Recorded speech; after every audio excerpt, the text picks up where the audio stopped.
না বন্যা হচ্ছে এই জন্য মাছ দাম বাড়ি গেছে আর কি। কাঁচামরিচ নিব না কেন, দাম বাড়ি গেছে কি জন্য নিয়ে যাবো। কম আসছে আর কি। প্রতিদিন আমরা 1 বস্তা 2 বস্তা 3 বস্তা নিয়ে আজকে 800 টাকা কাঁচামরিচ কেজি। হ্যাঁ, গরিব গণ্য মানুষে কিনে খেতে পারবে না, না কিনবো না, না কিনে চলে যাব। মেয়ের রোডে অনেক পানি হয়েছে তো 20 টাকা গাড়ি আসে না, কালকে আসবে আর কি। এখন যে 800 টাকায় বিক্রি করছে, 800 টাকা এগুলো বাসি, ওইখানে পরিবার ছিল তো, তাহলে এগুলোর দাম বাড়ি গেছে আর কি। কালকে তো কমে যাবে, কালকে পানি যাবে, মেয়ের রোডে কমে যাবে, তারপর মহিষ আসবে আর কি। দাম কমে যাবে, কালকে তো কমে যাবে আবার। 150, 200, 100, 250, 50 টাকা 30 টাকা তো বেশি। যে সময়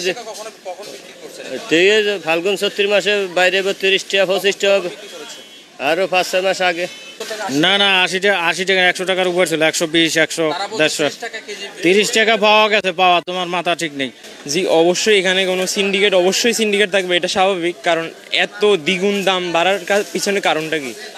আসলে এগুলা যারা ব্যবসায়ী, এগুলা একটু জনগণের দিকে একটু দেখতে হবে, জনগণের একটু বাঁচতে হবে, যারা বাঁচিয়ে আছে ওদেরও একটু বাঁচা রাখতে হবে।